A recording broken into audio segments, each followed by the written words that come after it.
عزیزان گرامی وقار، رمضان المبارک کا پہلا جمعہ ہے۔ اللہ عز و جل اس کی سعادتیں، اس کی برکتیں ہم سب کو نصیب فرمائے۔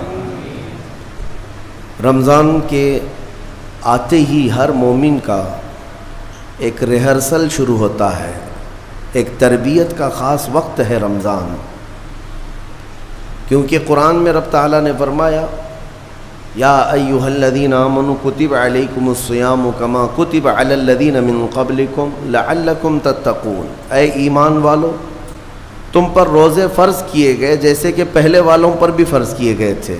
وجہ کیا ہے؟ لعلکم تتقون، تاکہ تمہیں پرہیزگاری حاصل ہو، تاکہ تم تقوی والے ہو جاؤ۔ تقوی اور پرہیزگاری یہ اتنی ضروری ہے تمہارے لیے کہ جس کے لیے 1 مہینہ پوری تمہاری تربیت کرائی جا رہی ہے۔ یہ تقوی کیا چیز ہے؟ میں آپ سے اگر کہوں کہ یہ بنیاد ہے تمام اعمال کی، تقوی جو بھی عمل کریں آپ، تقوی جو ہے یہ بنیاد ہے۔ تقوی کا مطلب ہے اللہ کا خوف، اللہ کا خوف، یا جو بھی عمل کرتا ہو وہ صرف اللہ کے لیے کرتا ہو، یہ تقوی ہے۔ اور یہ ہر عمل کے لیے ضروری ہے، ہر عمل کے لیے۔ نماز میں تقوی ضروری ہے، روزے میں تقوی ضروری ہے، حج میں تقوی ضروری ہے۔ آپ دیکھیں حج کا سفر جب کرنا ہو تو رب تعالیٰ نے فرمایا وتزودوا، توشہ ساتھ میں لے لینا۔ سفر پر جا رہے ہو حج کے لیے، ساز و سامان توشہ ساتھ میں لے لینا، لیکن ساتھ میں ہی کون سا توشہ اچھا ہے؟ یعنی روٹی، سالن، چاول یہ توشہ، کپڑے لتے، حاجات یہ توشہ۔ خود رب تعالیٰ فرماتا ہے فَإِنَّ خَيْرَ الزَّادِ تَقْوَىٰ، سب سے بہترین توشہ تقوی ہے۔ یہ تقوی کی ہر جگہ پر اللہ تبارک و تعالیٰ نے تاکید فرمائی۔ اب میں آپ کو بتاتا ہوں یہ رمضان المبارک جو 1 مہینہ تمہیں تربیت کے راستے سے گزارا جاتا ہے، کس وجہ سے؟ تاکہ تمہارے دلوں میں تقوی آئے، تقوی۔ اور تقوی کی سب سے پہلی جو تربیت ہوتی ہے، صوفیہ اکرام کے پاس جب کبھی کوئی طالب جاتا تھا مرید ہونے کے لیے یا خلافت لینے کے لیے، پہلے کا دور ایسا تھا کہ اولیاء اکرام سب سے پہلے اسے اپنی خانقاہ میں رکھ کر کے بھوکا اور پیاسا رکھتے تھے، کہ بھوک کو برداشت کرنا اور پیاس کو برداشت کرنا اگر تیری عادت بن گئی تو تقوی یوں ہی آ جائے گا۔ سید آل رسول مارہروی رحمۃ اللہ تعالیٰ علیہ، مارہرہ کے بڑے پائے کے بزرگ ہیں، اعلیٰ حضرت کے پیر مرشد، ان کے پاس ایک صاحب آئے، ایک مولانا صاحب آئے خلافت لینے کے لیے۔ شام کے وقت وہ پہنچے، سیدھے آتے ہی کہا کہ حضور آپ اپنی خلافت وغیرہ مجھے دے دیجئے۔ تو اس وقت ایسے بالکل بٹ نہیں رہی ہوتی تھی۔ آپ نے کہا آپ آج تو آئے ہیں، مہمان ہیں ہمارے ہاں، رک جائیے خانقاہ میں، کل کو بات کریں گے، رات ہو چکی۔ اور حضرت نے اپنے خادم سے کہا مولانا کی اچھی خاطر تواضع کرو۔ رات کو ان کو ایک کمرے میں رکایا گیا اور ان کو خوب مچھلی کھلائی گئی۔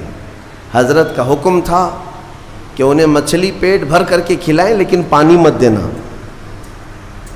اور ایک خاص قسم کی وہاں پر مچھلی ملتی ہے اتر پردیش میں، وہ مچھلی کھلائی گئی۔ جب پیٹ بھر کر کے مولانا صاحب نے مچھلی کھائی تو خادم صاحب نے باہر سے دروازہ بند کر لیا، کمرے میں انہیں اندر چھوڑ کر باہر چلے گئے۔ وہ اندر سے پکارتے رہے پانی تو دے دیجئے، کھانا کھا لیا پانی تو دے دیجئے، کوئی سننے والا ہی نہیں تھا۔ وہ پانی کرتے کرتے کرتے اندر سے چیختے رہے، چلاتے رہے، اور پھر جو ہے ان کی آنکھیں بڑی ہو گئی تھیں پیاس کی شدت کی وجہ سے۔ ظاہر سی بات ہے مچھلی کے بعد بہت تیز پیاس لگتی ہے، کیونکہ مچھلی باہر بھی پانی میں رہتی ہے، اندر بھی اسے پانی کی ضرورت ہوتی ہے۔ تو وہ چیختے رہے یہاں تک کہ اب برا بھلا کہنا بھی شروع کر دیا، میں نے ان کی بڑی تعریف سنی تھی لیکن مہمانوں کے ساتھ ایسی بدتمیزی، ایسا سلوک۔ رات بھر وہ تڑپتے رہ گئے، صبح کو جو ہے نڈھال پڑے تھے زمین پر، فجر سے پہلے دروازہ کھولا گیا، انہوں نے آؤ دیکھا نہ تاؤ، خادم کا جبہ پکڑ کر کھینچا اور لڑنے پر آ گئے ہیں، تماچے لگائے، کہا کہ یہ کوئی شرافت ہے، یہ کوئی تہذیب ہے، اس طرح سے کھانا کھلا کر مہمان کو بغیر پانی کے بند کر کے چلے جاتے ہو؟ تو حضرت اس وقت آ گئے، حضور آل رسول رحمۃ اللہ تعالیٰ علیہ قریب آئے، پوچھا کیا بات ہے؟ کہا آپ نے ایسا ایسا ہمارے ساتھ سلوک کیا، کہا اب آپ کو پانی دے دیا جائے گا لیکن اب خلافت نہیں دی جائے گی، اس لیے کہ پانی کی پیاس برداشت نہ کر سکے اسے تقویٰ نہیں، اور تقویٰ نہیں تو خلافت کس بات کی؟ تقویٰ کئی چیزوں سے رک جانے کا نام ہے۔ حضرت عمر فاروق رضی اللہ تعالیٰ عنہ سے پوچھا گیا تقویٰ کیا چیز ہے؟ تو آپ فرماتے ہیں کہ یوں سمجھو کہ ایک راستہ ہے جس میں دائیں جانب بھی کانٹے ہیں، بائیں جانب بھی کانٹے ہیں، سامنے تمہاری منزل ہے، دونوں راستوں سے کانٹوں سے اپنے جسم کو بلکہ اپنے کپڑوں کو بچا کر کے نکل جانا، یہی تقویٰ ہے۔ اور رسول پاک صلی اللہ تعالیٰ علیہ وسلم کی ایک حدیث پاک، الحلال بین والحرام بین، فرمایا حلال بھی واضح ہے، حرام بھی واضح ہے۔ کیا چیز حلال ہے یہ بھی پتہ ہے آپ کو، کیا چیز حرام ہے یہ بھی پتہ ہے۔ شراب حرام ہے، خنزیر حرام ہے، مردار حرام ہے، چوری حرام ہے، یہ سب تو پتہ ہے۔ حلال بھی پتہ ہے، اپنے ہاتھوں سے کمائی ہوئی چیزیں حلال ہیں، چاول، گیہوں، باجرہ، یہ سب چیزیں حلال ہیں نا آپ کے لیے۔ پھلوں میں بہت ساری حلال ہے، جانوروں میں جو حلال ہے وہ سب پتہ ہے۔ تو حلال کی لسٹ بھی معلوم ہے تمہیں، حرام کی لسٹ بھی معلوم ہے۔ حضور پاک صلی اللہ علیہ وسلم فرماتے ہیں ان دونوں کے بیچ میں کچھ چیزیں ہیں جن کے بارے میں پتہ نہیں چلتا حلال ہے کہ حرام ہے، ان چیزوں کو چھوڑ دینے کا نام تقویٰ ہے۔ بعض لوگ کیا سمجھتے ہیں حرام کو چھوڑ دینا تقویٰ ہے۔ ارے میاں حرام کو چھوڑنا تو مسلمان کی شان ہے، ضروری ہے۔ تم شراب نہیں پیتے تو یہ تقویٰ نہیں ہے، یہ تو اسلام کا حکم ہے۔ تم جوا نہیں کھیلتے، چوری نہیں کرتے، یہ تو اسلام کا حکم ہے تمہارے اوپر۔ لیکن کچھ ایسے شک والی چیز سے بھی بچ جاتے ہو، اس کو کہتے ہیں تقویٰ، وہ تقویٰ ہے۔ تقوی کی بہت ساری مثالیں ہیں، لیکن میں آپ کے سامنے ابھی رمضان کے متعلق عرض کرنے جا رہا ہوں کہ جیسے گزشتہ میں نے ایک تفسیر میں بھی عرض کیا، بعض لوگوں کو ایسا لگتا ہے کہ رمضان میں لوڈ شیڈنگ ہوتی ہوگی، کچھ خزانہ خدا میں بچت کے لیے لوگوں کو بھوکا اور پیاسا رکھا جاتا ہے، کچھ رزق بچا لیا جائے۔ نادانو، اللہ رب العزت جو پوری کائنات کا رزاق حقیقی ہے، اسے کسی چیز کی کمی نہیں ہے۔ یہ روزے جو فرض کیے گئے خزانے میں بچت کے لیے نہیں، بلکہ ہمارے جسموں کی اور ہماری روحوں کی اصلاح کے لیے، ہماری روحوں کی اصلاح اور جسموں کی اصلاح کے لیے ہمیں تقویٰ ملے۔ میں آپ کو بتاتا ہوں، ایک سوال میں آپ سے پوچھتا ہوں، آج رمضان میں یہ بہت ضروری ہے، کیونکہ رمضان ہونے کے بعد بھی سب کو پتہ ہے کہ چاند دکھتے ہی اللہ شیطانوں کو قید کر لیتا ہے، یہ سب کو پتہ ہے۔ حدیث پاک میں بھی سرکش جنات اور شیطان دونوں قید ہو جاتے ہیں، ان کو قید کر دیا جاتا ہے، جب تک چاند نہیں دکھے گا یہ نہیں آئیں گے۔ لیکن جو 11 مہینے ہم بلیم ڈالتے تھے شیطان پر کہ ہم سے برائیاں ہو گئی، گناہ ہو گئی، کیوں؟ ارے شیطان ایسا کرا دیا، شیطان ویسا کرا دیا۔ اب رمضان میں کون کرا رہا ہے؟ شیطان تو ہے نہیں، پھر فجر میں سوتا کیوں ہے؟ بغیر نماز پڑھے ٹانگ پھیلائے ویسی نماز قضا کر رہے۔ کون سا شیطان تمہیں سلایا؟ ابھی تو شیطان ہے نہیں۔ ابھی بھی بہت سارے لوگ چوری کا کھانا نہیں چھوڑتے، بہت سارے لوگ جھوٹ، دغا، غیبت یہ رمضان میں بھی نہیں چھوڑتے ہیں۔ تو یہ ان کو کون سا شیطان کروا رہا ہے؟ کون سا شیطان یہ برائیاں کرواتا ہے؟ اس کے جواب کے لیے ایک چیز سمجھنا ضروری ہے۔ یہ بات تو مشہور ہے کہ ساری برائیاں شیطان کرواتا ہے، ابلیس کرواتا ہے نا؟ لیکن آپ کو وہ واقعہ معلوم ہے جب آدم علیہ السلام کو اللہ تعالیٰ نے پیدا کیا اور سارے فرشتوں سے کہا کہ سجدہ کرو. کل ہی کی تفسیر میں نے عرض کیا, اس میں ابلیس بھی تھا.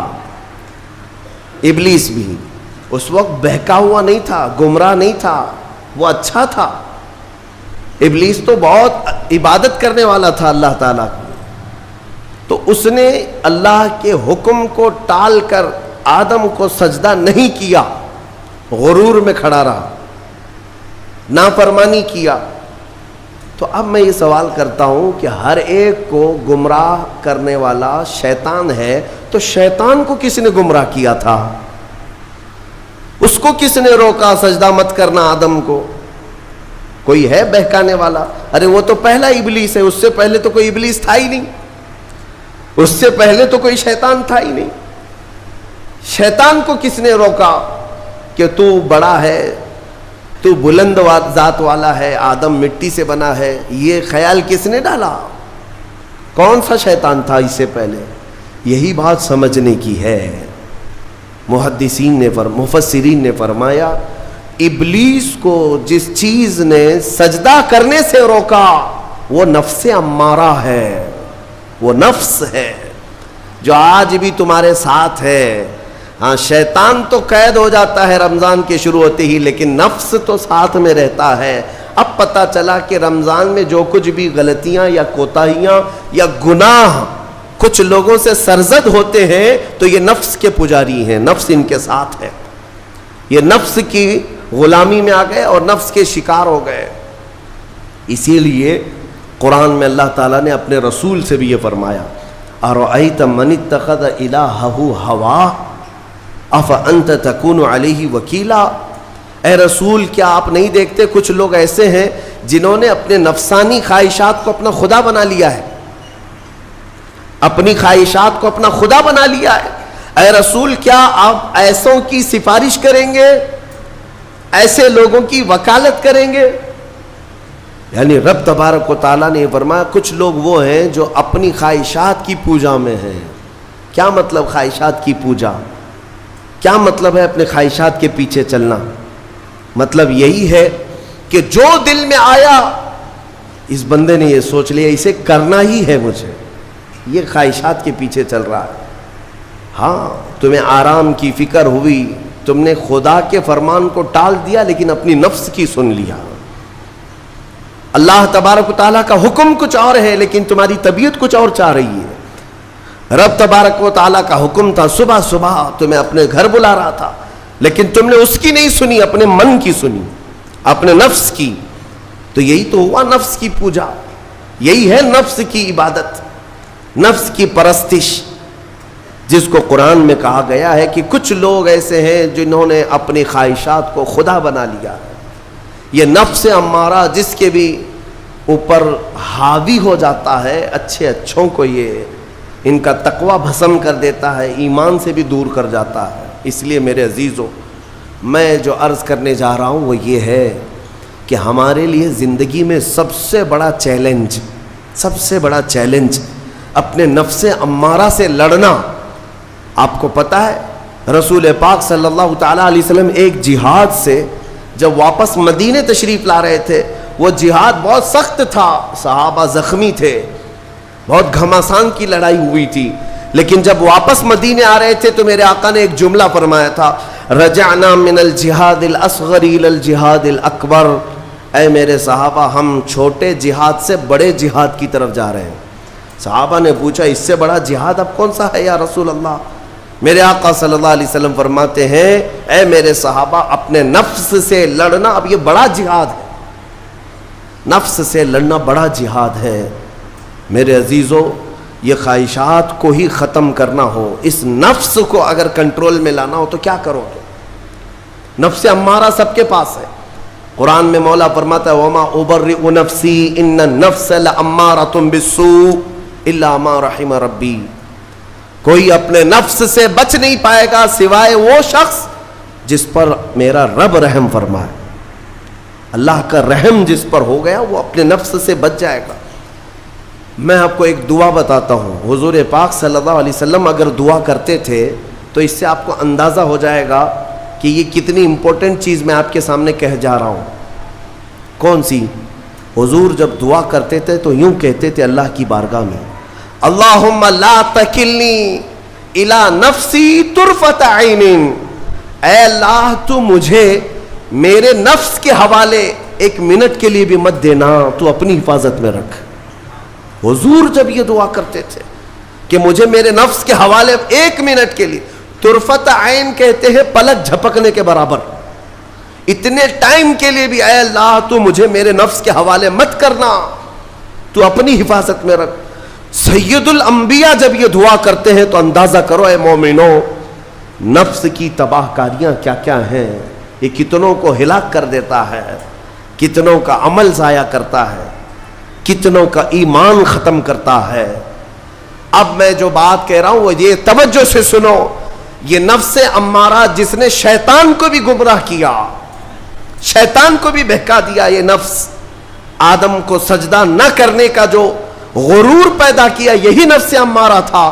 اس نفس امارہ کو اگر کوئی کنٹرول کرا سکتا ہے تو وہ ماہ رمضان المبارک، بس یہی ہے رمضان کی فضیلت۔ رمضان المبارک اس لیے تمہیں دیا گیا کہ بڑی بڑی طاقتیں تمہارے نفس کو قابو میں نہیں کر پائیں گی، لیکن رمضان کے روزے تمہیں کنٹرول میں لے آئیں گے، کنٹرول میں لائیں گے۔ اب سمجھ میں آیا کہ روزے کیوں رکھائے جا رہے ہیں؟ ارے گرمیوں کی شدت ہے، ادھر حلق سوکھا جا رہا ہے، پیٹ پیٹ سے لگ جاتا ہے۔ ان لوگوں کو پوچھو روزہ کیسا ہوتا ہے جو مزدوری کرتے ہیں، ان لوگوں سے پوچھو جو دن بھر کام کاج کرتے ہیں۔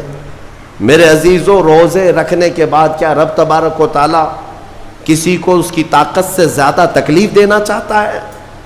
نہیں میرے عزیزوں، وہ رحمان ہے، اس نے جب تمہیں ماں کے پیٹ میں 9 مہینے رزق دیا تو کیا کائنات میں نہیں دے گا؟ تمہیں ماں کے پیٹ میں بھی رزق دیتا رہا۔ تم جب دنیا میں آئے، تمہارے ماں کے سینے میں خون سے دودھ کس نے بنایا؟ تمہارے رزق کا انتظام کرنے والا وہ خدا۔ اگر تمہیں حکم دیتا ہے کہ صبح سے لے کر شام تک بھوکے رہو تو یہ اس کا ظلم نہیں بلکہ یہ عین کرم ہے، اللہ تبارک و تعالیٰ کا رحم ہے تم پر کہ وہ مولا ہماری اصلاح چاہتا ہے کہ ہمارے اندر تقوی آ جائے، جسم میں بھی اور روح میں بھی۔ اب ایک اور بات میں آپ کو بتا دوں، میں نے ایک بات پڑھی تھی نفس کے متعلق، یہ نفس امارہ، اسی لیے امام غزالی رحمۃ اللہ تعالیٰ علیہ نے فرمایا اللہ کی جو مخلوق ہے وہ 3 طرح کی ہے، ایک فرشتے، دوسرے انسان، تیسرے جانور۔ یہ 3 الگ الگ قسم کی مخلوق ہیں، کیونکہ اللہ تعالیٰ نے تینوں کو جو چیزیں دی ہیں ان میں فرق ہے۔ فرشتوں کو اللہ نے عقل دیا ہے، نفس نہیں ہے، نفس، شہوت، برائی کرنے کی خواہش فرشتوں کے اندر ہے ہی نہیں، وہ سوچ بھی نہیں سکتے برائی کرنے کا۔ فرشتوں کو اللہ نے عقل دیا ہے، اور عقل عزت والی چیز ہے، اور جانوروں کو اللہ نے نفس دیا ہے، عقل نہیں، عقل والے نہیں ہیں جانور، عقل والے نہیں، لیکن نفس ہے، شہوت ہے، شہوت بھی ہے، نفس بھی۔ لیکن انسان ایک ایسی مخلوق ہے جسے اللہ نے عقل بھی دیا ہے، نفس بھی دیا ہے۔ مطلب یہ ہے کہ تمہیں اللہ نے ایک چیز فرشتوں والی دی ہے، ایک چیز جانوروں والی بھی دی ہے، دونوں تمہارے اندر ہے، عقل بھی ہے، نفس بھی ہے۔ لیکن امام غزالی فرماتے ہیں توجہ، جو بندہ نفس ہونے کے باوجود گناہوں سے اپنے آپ کو بچا لیا وہ بندہ فرشتوں سے بھی افضل ہے۔ کیوں؟ فرشتے اس لیے بچے ہوئے ہیں کہ ان کے پاس نفس ہے ہی نہیں، اور تم بچ رہے ہو تو کمال کی بات ہے، نفس ہوتے ہوئے بھی گناہ سے بچ گیا تو اس انسان کا مقام فرشتوں سے بھی اعلیٰ ہے۔ لیکن ساتھ ہی امام غزالی یہ بھی فرماتے ہیں عقل ہونے کے باوجود اگر گناہوں سے نہیں بچتا تو پھر وہ جانوروں سے زیادہ ذلیل ہے، کتے اور خنزیر سے بھی گیا گزرا ہے، کیونکہ جانور تو بیچارہ معذور ہے، اسے عقل نہیں ہے، نفس ہے۔ تمہارے پاس عقل ہے، اس کے باوجود حرام کاریاں کر رہے ہو تو جانوروں سے زیادہ گر گئے۔ فیصلہ تمہارے ہاتھ میں ہے کہ تم کون سی زندگی گزارنا چاہتے ہو، کون سی، کہ تم نفس کے پجاری بن جاؤ یا عقل کا صحیح استعمال کر کے فرشتوں والی صفات پر عمل کرو. عزیزان گرامی وقار، نفس اور عقل یہ جو دو چیزیں ہیں، ان کو میں آپ کے سامنے تھوڑا سا کھول کر کے عرض کرتا ہوں.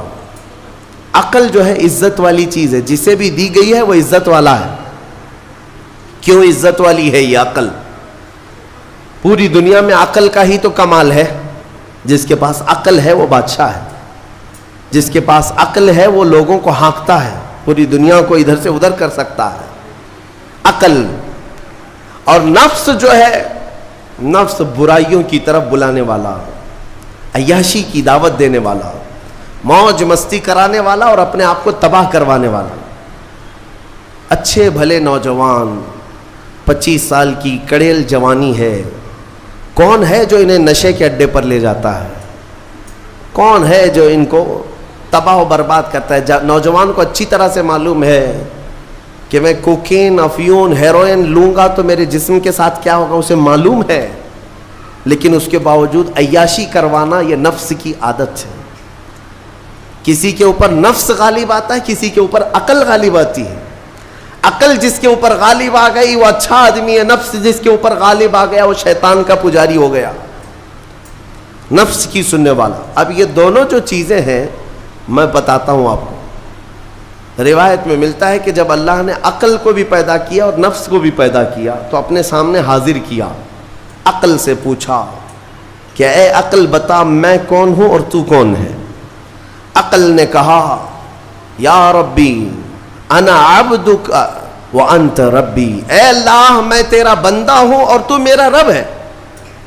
عقل نے کیا کہا؟ میں تیرا بندہ ہوں اور تو میرا رب ہے. اللہ نے عزت سے نوازا، اقرار کیا نا بندہ ہونے کا. عقل نے اقرار کیا. پھر نفس کو بلایا، نفس سے پوچھا بتا میں کون ہوں اور تو کون ہے؟ نفس نے کہا انت انت انا انا، تو ہے میں ہوں. یہ غرور تھا نفس کے اندر، یہ گھمنڈ تھا نفس کے اندر کہ میں ہوں. نفس جس کے اندر غالب آتا ہے وہ آج بھی یہی کرتا ہے، میں ہوں، کسی کے سامنے کیا جھکنا ہے. تو حکم ہوا کہ اس نفس کو 100 سال جلایا جائے. 100 سال جلایا گیا، اس کو عذاب دیا گیا نفس کو. 100 سال بھگتنے کے بعد، آگ کی تپش بھگتنے کے بعد اسے پھر لایا گیا نفس کو. اللہ تعالیٰ نے پوچھا اے نفس بتا میں کون ہوں اور تو کون ہے؟ نفس نے کہا انت انت انا انا، تو ہے میں ہوں. غرور نہیں ٹوٹا، گھمنڈ نہیں ٹوٹا. حکم ہوا اللہ کی طرف سے فرشتوں کو، اس نفس کو اب 100 سال تک بھوکا اور پیاسا رکھا جائے، کوئی چیز نہ دی جائے. اسے سخت سزا دی گئی. بھوک اور پیاس کی نفس کو کوئی چیز نہیں دی گئی. 100 سال کے بعد پھر اس کو حاضر کیا گیا، پوچھا گیا بتا کون ہوں میں؟ نفس نے کہا اے اللہ تو میرا خدا ہے، میں تیرا بندہ ہوں. فرمایا بزرگوں نے کہ نفس کو اگر کوئی جھکا سکتا ہے تو وہ بھوک ہے، اسی لیے مولا نے رمضان کے روزے تم پر فرض فرمایا. نفس کو جھکا سکتے ہو، نفس کو کنٹرول میں لا سکتے ہو تو بھوک کے ذریعے سے. ہاں یہ بھوک اور پیاس یوں ہی نہیں دی گئی ہے. دنیا اگر سمجھتی ہو کہ مسلمانوں کو یہ بھوکا اور پیاسا رکھوایا جا رہا ہے تو انہیں کیا خبر ہے کہ روح کسے کہتے ہیں، نفس کسے کہتے ہیں. جو آلریڈی غلاظت میں پڑے ہوئے انہیں کیا سمجھ ہے. لیکن الحمدللہ ہمارا تصور ہے آخرت کا، ہمارے ہاں تصور ہے جنت کا، ہمارے ہاں تصور ہے جہنم کا، اللہ کی بارگاہ میں حساب کا. اس لیے ضروری یہ بن پڑتا ہے کہ ہم اپنی دنیا میں ہی اصلاح کریں. میرے عزیزوں، اس نفس کی جو تباہ کاریاں ہیں اس سے بچنا ہر نوجوان کے لیے ضروری ہے. تم روزوں کو ہلکے میں مت لو. اس سے پہلے بھی میں کہا کرتا تھا، آج پھر سے میں ریپیٹ آپ کے سامنے کہتا ہوں، مسلمان کے لیے روزے جو فرض کیے گئے آپشنلی نہیں ہے میرے عزیز. یہ آپشنلی نہیں ہے، اختیاری نہیں ہے. جسے چاہے وہ رکھے، جسے چاہے وہ چھوڑے. ہاں ہمارے ہاں معاشرہ ایسے ہی ہے نا. ہاں صبح اٹھ کر کے لوگ پوچھتے رہتے ہیں روزہ ہے، روزہ ہے. کیوں پوچھ رہے ہو روزہ ہے؟ مسلمان ہے تو روزہ فرض ہے، روزہ فرض ہے. اگر میں آپ کو پوچھوں اچھا لگے گا انسان ہو؟ اچھا لگے گا؟ سامنے دکھ تو رہا ہے انسان ہے، پھر کیا پوچھنا ہے؟ مسلمان کے لیے روزہ ایسا ضروری ہے جیسے اس کے لیے انسان ہونا ضروری ہے۔ وہ روزے چھوڑتا کیوں؟ ہاں چند ہی چیزیں ہیں جہاں تخفیف دی گئی ہے شریعت میں، وہ سفر ہے یا مرض ہے، ایسا مرض کہ جس سے وہ نہیں برداشت کر پاتا، اس میں اللہ تعالیٰ نے اسے چھوٹ دی ہے، رخصت دی ہے، یا حاملہ عورت ہے، یا دودھ پلانے والی عورت ہے، یا پھر اب بہت سارے لوگ ایسے ہیں جو ہٹے کٹے ہیں، تندرست ہیں، توانا ہیں، روزے چھوڑے ہوئے ہیں۔ میرے عزیز، سب ہونے کے بعد اگر روزہ چھوڑنے کی کسی کو رخصت ہے نا، تو صرف ان عورتوں کو جن کی ماہواری آتی ہے مہینے میں یا بچے کے بعد، حیض و نفاس والی عورتوں کے لیے روزہ نہیں ہے۔ تو میں ان لوگوں سے پوچھتا ہوں، کیا تمہاری بھی ایسی کیفیت ہے جو تم روزہ چھوڑے گھوم رہے ہو؟ ناپاک ہو؟ ناپاکی آئی ہے؟ نہیں ہے تو پھر کیوں روزہ چھوڑتے ہو؟ ایک روزے کو چھوڑنے کی سزا حدیث میں بتائی گئی 900 سال دوزخ میں رکھا جائے گا۔ 900 سال۔ اب کیلکولیٹ کرو، اگر تمہاری زندگی کے روزے قضا ہیں تو کتنے 100 سال جائیں گے۔ اسی لیے میرے عزیزو، جب تک طاقت ہے روزے فی الحال کے رکھو ہی رکھو، اگر پیچھے کے چھوٹے ہیں تو اسے بھی پہلے کمپلیٹ کر لو، ورنہ قیامت کے دن کی سزائیں نہیں برداشت کر پاؤ گے، بھگت نہیں پاؤ گے۔ یہ ہم جو بار بار کہتے ہیں آپ کے روزہ رکھنے سے میرا کیا ہے، ہم تنبیہ صرف اس لیے کرتے ہیں کہ قیامت کے دن اللہ تعالیٰ کے عذاب میں گرفتار نہ ہو جاؤ، عذاب میں گرفتار نہ ہو جاؤ۔ اور ہمارے بزرگوں نے ہمیں تعلیم دی ہے کہ اللہ تعالیٰ جب 11 مہینے کھلاتا پلاتا ہے، اور وہی مولا 1 مہینہ اگر حکم دے تو یہ کس قدر بندے کی ناانصافی ہے کہ اپنے مولا کے حکم کو پیٹ پیچھے ڈالتا ہے اور پھر کھاتا پیتا رہتا ہے۔ کیا اسے اپنے رحمان کی رضا کی اتنی بھی فکر نہیں ہے کہ یہ میرے مولا کی رضا ہے روزہ؟ اسی لیے تو اس مولا نے فرمایا روزہ میرے لیے ہے اور اس کی جزا کچھ نہیں، میں خود بندے کا ہو جاؤں گا۔ الصوم لی وانا اجزا بہ، اور ایک حدیث میں عجزی بھی پڑھا گیا، یعنی روزہ میرے لیے ہے اور میں ہی اس کی جزا ہوں، میں ہی اس کی جزا ہوں۔ مطلب یہ ہے کہ دوسرے اعمال کی جزا میں جنت ہے، محلات ہے، الگ الگ ثواب ہے، لیکن روزے کے متعلق مولا نے فرمایا میں خود ہی اس کی جزا ہوں۔ تجھ سے تجھی کو مانگ کر مانگ لی ساری کائنات، جس کا خدا ہو گیا اس کی ساری کائنات۔ میرے عزیزوں، اللہ تبارک و تعالیٰ اگر کسی بندے کا ہے تو پھر اس کے کیا کہنے۔ اچھا، ایک اور اس میں حکمت یہ ہے، روزہ جو رکھا جاتا ہے یہ بندے اور اللہ کے بیچ کا راز ہے، دوسرے کسی کو پتہ نہیں۔ میرا روزہ آپ کو نہیں معلوم، آپ کا روزہ مجھے نہیں معلوم۔ چہرہ دیکھ کر کے کچھ بھی کہا جا سکتا ہے، ہاں چہرہ دیکھ کر کسی کا روزہ پتہ چلے گا۔ آپ کل سحری کر کے نیت کر کے روزے سے آئے ہیں، کسی کی پیشانی پہ تو لکھا نہیں ہے کہ یہ روزے دار ہے، آپ نے کہا ہم نے مان لیا، لیکن حقیقت کیا ہے یہ تم جانو گے، اللہ ہی جانے۔ بہت سارے تمہارے پاس موقع ایسے آتے ہیں جب ایک ایک گھونٹ نگل سکتے ہو، وضو کے بیچ میں، غسل کے بیچ میں، جب کوئی نہ دیکھ رہا ہو تب چٹکیاں لے کر اندر ڈال سکتے ہو، کوئی نہ دیکھ رہا ہو۔ لیکن بندے اور مولا کے درمیان کا ایک راز ہے روزہ۔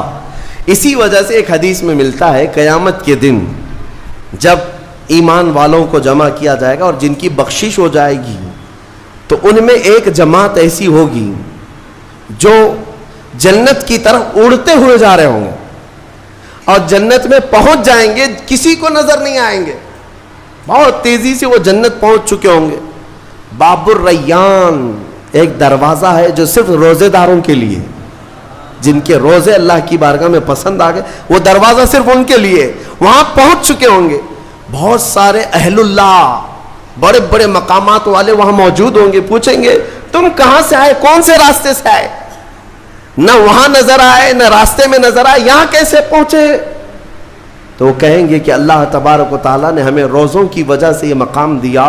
رب تعالیٰ کی طرف سے ارشاد ہوتا ہے کہ ان بندوں نے دنیا میں جو روزہ رکھا تھا وہ سب سے چھپا ہوا تھا، کسی کو پتہ نہیں تھا روزہ ہے یا نہیں، اس لیے جب میں نے ان کے روزے قبول کیے تو سب سے چھپا کر انہیں جنت کی طرف بھیج دیا۔ وہاں پر بھی یہ جزا دی گئی۔ میرے عزیزوں، فضیلتیں بہت ساری ہیں، سب کو پتہ ہے، لیکن میں جو کہہ رہا ہوں وہ یہ ہے کہ اگر اپنے نفس کو کنٹرول میں لانا ہو تو یہ روزے شرط ہیں۔ ایک صحابی حضور کی بارگاہ میں آئے، جوان تھے، کہا کہ یا رسول اللہ صلی اللہ علیہ وسلم، جوان ہو چکا ہوں، شادی کی عمر ہے، لیکن شادی کرنے کی طاقت نہیں، مال نہیں، اسباب نہیں، کیا کروں؟ شادی نہ کرے تو گناہوں کی طرف چلے جائیں، خواہشات ہیں انسان کی۔ تو جانتے ہیں میرے آقا صلی اللہ تعالیٰ علیہ وسلم نے کیا فرمایا کہ اگر استطاعت ہے تو شادی کر لے، ورنہ روزہ رکھ لے۔ شادی کے بدل ڈائریکٹ کون سی چیز؟ روزہ۔ فرمایا اس لیے کہ روزہ تمہاری شہوت کو ختم کرتا ہے، تمہارے اندر صبر قائم کرتا ہے۔ عزیزان گرامی، حدیث پاک کا یہ مفہوم میں آپ کے سامنے رکھ رہا ہوں۔ تربیت میں میرے آقا نے ان نوجوانوں سے کہا جن کی شہوت غالب ہے، جو گناہوں کی طرف زیادہ جا سکتے ہیں، ان کے لیے فرمایا گیا وہ روزہ رکھیں، کنٹرول میں رہیں گے۔ صرف رمضان کا ہی نہیں، سال میں اور بھی دنوں میں روزہ رکھو تاکہ تمہارا نفس قابو میں رہے، کنٹرول میں رہے۔ میں چند مہینے پہلے کچھ نوجوانوں کی کثرت کو دیکھ رہا تھا جو اپنے جسم کو شیڈول بنانے کے لیے، مینٹین کرنے کے لیے ڈائٹ پلان تیار کر رہے تھے۔ تو اس میں ایک بہت ہی بڑے ڈاکٹر ہیں جنہوں نے ڈائٹ پلان دیا، تو اس میں انہوں نے مینشن کیا کہ ہفتے میں ایک دن بھوکا رہنا چاہیے، صبح سے شام تک۔ وہ نان مسلم ہے۔ میں نے پوچھا تھا کہ یہ آپ کے ڈائٹ پلان میں کس لیے ہے، تو انہوں نے اس کی سائنٹیفک وجہ بتائی کہ ہفتے بھر میں ہم جو کچھ بھی کھاتے ہیں، کچھ ایسی چیزیں جمع ہو جاتی ہیں جن کو پگھلنے کا موقع ہی نہیں ملتا، ہم بار بار کھاتے رہتے ہیں، اس پر چیزیں جمع ہوتی رہتی ہیں۔ ایک دن ہفتے میں اگر اپنے پیٹ کو خالی چھوڑ دیا جائے تو فاسد مادے گل کر کے باہر نکل جائیں گے اور صحت ہمیشہ صحیح رہے گی۔ یہ دنیا کہہ رہی ہے۔ میرا مولا بغیر حکمت کے کوئی چیز تم پر فرض نہیں فرماتا۔ جس نے ہمارے جسموں کو بنایا، جس نے ہماری روح کو بنایا، وہی زیادہ بہتر جانتا ہے کہ ہمارے حق میں کیا چیز اچھی ہے۔ اس لیے اے میرے عزیزوں، اب ان نفس کے خلاف جو باتیں میں نے عرض کی ہیں، نوجوانوں، آج تمہارے لیے نہیں، پوری زندگی کا سب سے بڑا چیلنج ہے، سب سے بڑا چیلنج۔ جو اپنے نفس امارہ سے بچ گیا وہ صحیح سلامت دنیا سے چلا گیا، ورنہ موت کے وقت بستر پر روح نکلنے سے پہلے بھی نفس امارہ بہکاتا ہے۔ یہ شیطان کا قریبی دوست ہے، یہ دونوں کی سانٹھ گانٹھ ہے۔ نفس کی اور شیطان کی دوستی بہت گہری ہے، بہت گہری ہے۔ اسی لیے تو شیطان جاتا ہے تو نفس اس کا کام کرتا رہتا ہے، دونوں مل کر کے انسان کو تباہ و برباد کرتے ہیں۔ لیکن اس کے باوجود اگر آپ بچے ہیں تو یہ اللہ کا فضل ہے تم پر، اللہ کا فضل ہے۔ میں بنی اسرائیل کے ایک شخص کے متعلق پڑھا تھا، بڑا عبادت گزار شخص تھا۔ وہ اپنے صومعہ کہتے ہیں جس میں عبادت کرتے ہیں، بنی اسرائیل کا وہ عبادت گزار شخص قریب 80 سال تک عبادت کیا اور باہر نہیں نکلا۔ شہر میں سب سے زیادہ مقبول، ہر ایک اس کے پاس دعائیں کرانے کے لیے آتے تھے۔ اتفاق سے اس گاؤں میں ایک گھر کے 4 بھائی تھے، وہ تجارت پر جا رہے تھے، ان کی تنہا بہن تھی گھر پر۔ چاروں نے سوچا ہم تجارت پر جا رہے ہیں، اپنی بہن کہاں چھوڑیں؟ تو چاروں نے کئی لوگوں سے مشورہ کیا اور بزرگوں سے بات چیت ہوئی تو کہا کہ وہ عابد جو شب زندہ دار ہیں، رات بھر عبادت کرتے ہیں، ان کی نگرانی میں چھوڑ کر، ان کی کفالت میں چھوڑ کر چلے جاتے۔ وہ چاروں آئے اور اپنی تجارت کا سفر بتایا اور کہا کہ ہماری بہن گھر پہ رہے گی، بس آپ دیکھ بھال کریں، اور وہ تجارت پر چلے گئے۔ یہ بہت ہی عبادت گزار شخص ہے بنی اسرائیل کا، بہت عبادت گزار۔ چند دن گزرے تھے کہ نفس نے یہ باتیں باہر لانی شروع کی کہ پتہ نہیں وہ خاتون اندر اکیلی کیا کرتی ہوگی، بھائی بھی نہیں، ماں باپ بھی نہیں. پھر شیطان آیا، کہا ارے کچھ تو خیال کرو، تمہارے پاس امانت دے کر گئے ہیں اس کے بھائی، تم اس سے خیر خیریت بھی نہیں پوچھتے. آپ نہ جانا اس کے پاس، محض آپ اپنی چوکھٹ سے تو اسے آواز دے کر کے پوچھ لیں کیا چل رہا ہے اس کے گھر میں. تو اس عابد نے اپنے سوما کی چوکھٹ پر آ کر اس خاتون کو آواز دی. وہ خاتون اپنے گھر کے باہر آئی، چوکھٹ پر وہ کھڑی رہی، پوچھا کیسی چل رہی ہے، خیریت ہے، طبیعت اچھی ہے. بات چیت ہوئی، اس کے بعد چلے گئے.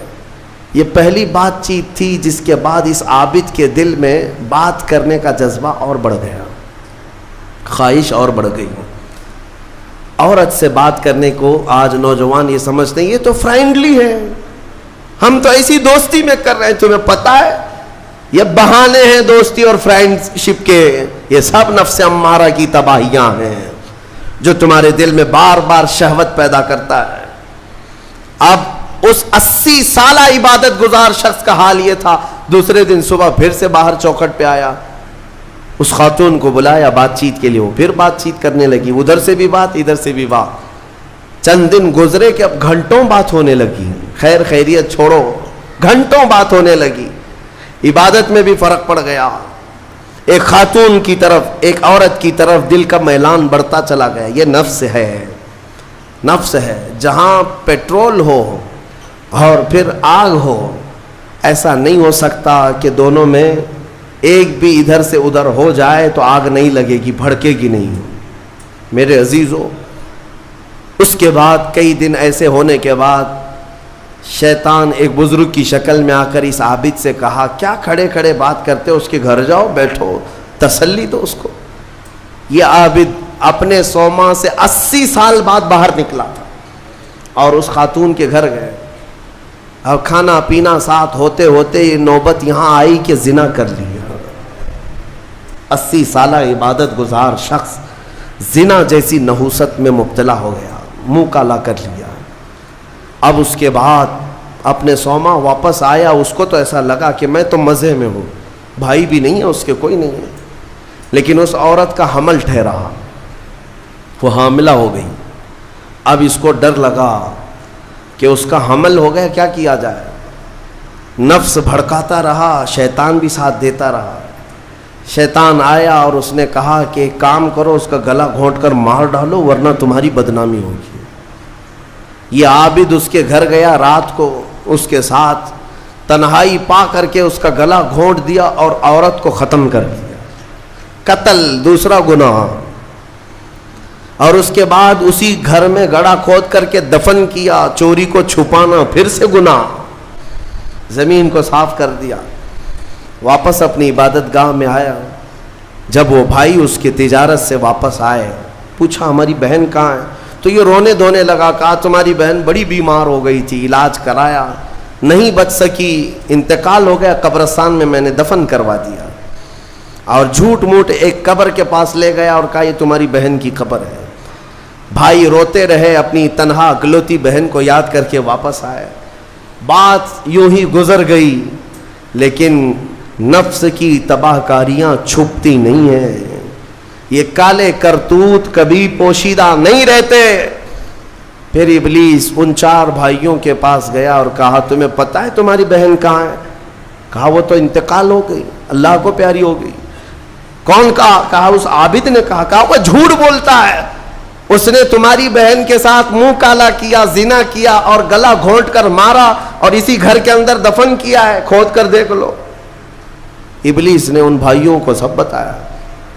اور جب ان بھائیوں نے زمین کھودی تو لاش سڑی گلی موجود تھی.